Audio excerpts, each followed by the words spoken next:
Come on to the Kingswood estate because it's very close to where I live. Right behind me is a protected area. Wildlife only. I'm not even allowed to walk in there.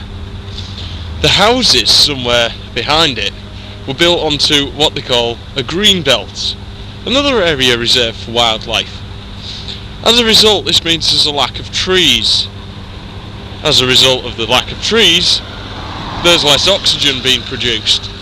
This means the carbon dioxide levels could rise. Carbon dioxide is a gas which traps heat and contributes greatly to global warming.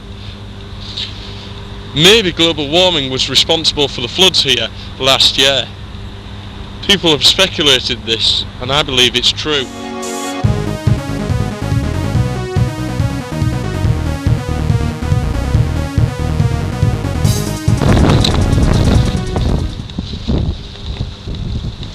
Many years ago, the Kingswood estate probably looked more like this scene behind me. There had been no houses, just wildlife and other small creatures, like the ones which lurk in this patch of wasteland. I'm trying my best not to disturb this area too much. I want to keep it just the way it is. But I'm sure within a few years, some people will probably build something on it. Stuff like this shouldn't happen at all.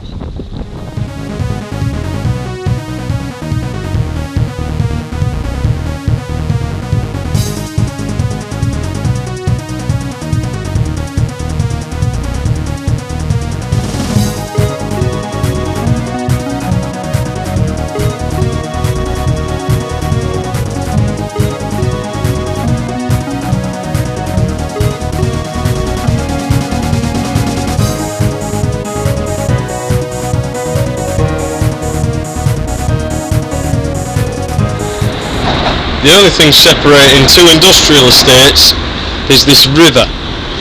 It's the River Hull. It's very badly, full of rubbish and stuff.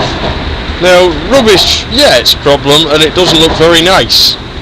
Some forms of rubbish start to produce gases, which can contribute to global warming in the long run. I wish these people had learned to use proper waste disposal. As it turns out, that might not be an option either. Just goes in a landfill site and makes things worse.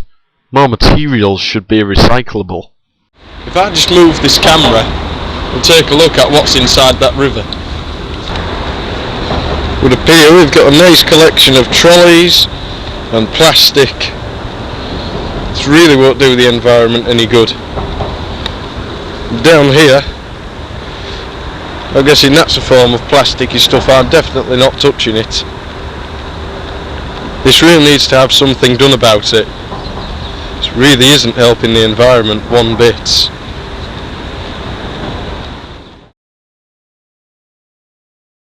I wish they'd stop cutting the trees down as well. Doesn't help either.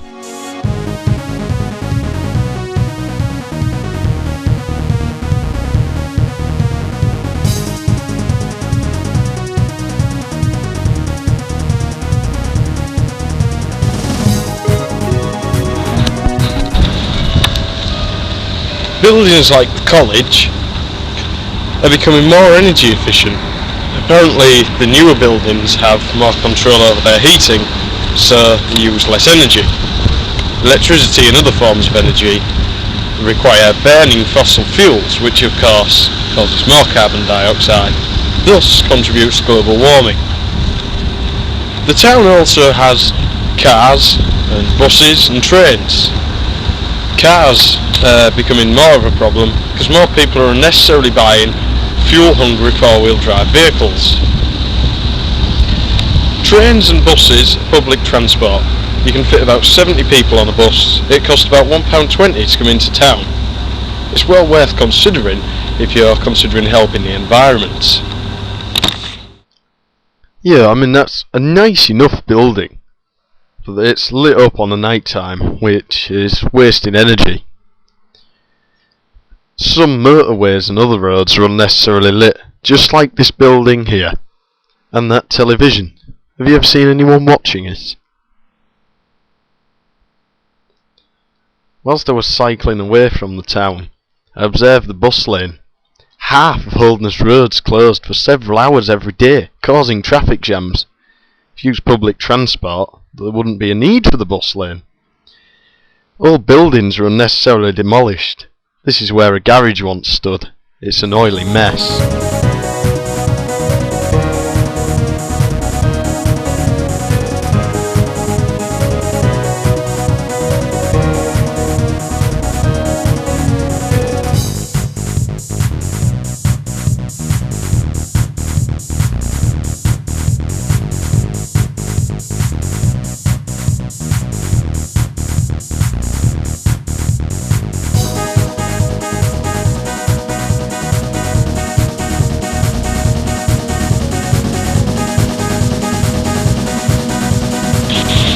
I had a slight thought of global warming affecting the severity of the weather. It's proven that it does. Jesus, I'm freezing. As a result, the water level on Holtness Drain has risen considerably since the last time I went past this bridge here. Global warming may be responsible for the floods we had last year. Stopping global warming, or just slowing it down, would prevent these floods and stop them from happening, or at least as severely.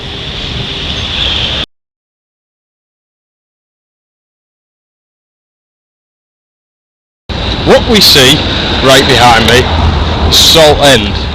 It's blowing horrible gases out into the environment. The wind's blowing this way and quite frankly it stinks. Not all is bad though, because just across there's a nice wind turbine. I think we should take a look at it. But first I'm going to point out that there's a little flame. It burns on Salt End 24 hours a day. If that flame goes out, people for miles around would die because of the gases from it. Because they're burning, they're just getting thinned out and put into the environment a lot higher up than we'll breathe them. So the gases are still being released. It's just the consequences don't bear thinking about really, do they? Over there we have us a wind turbine. Wind turbines generate electricity. They don't damage the environment one bit. People constantly protest to wind turbines, saying they're ugly. I disagree. I think they're quite pretty. This is the last outdoor shot for my video. I've thoroughly enjoyed making it, and I've done it in the greenest way possible. I haven't used any fossil fuel at all, although I have used batteries to power my equipment.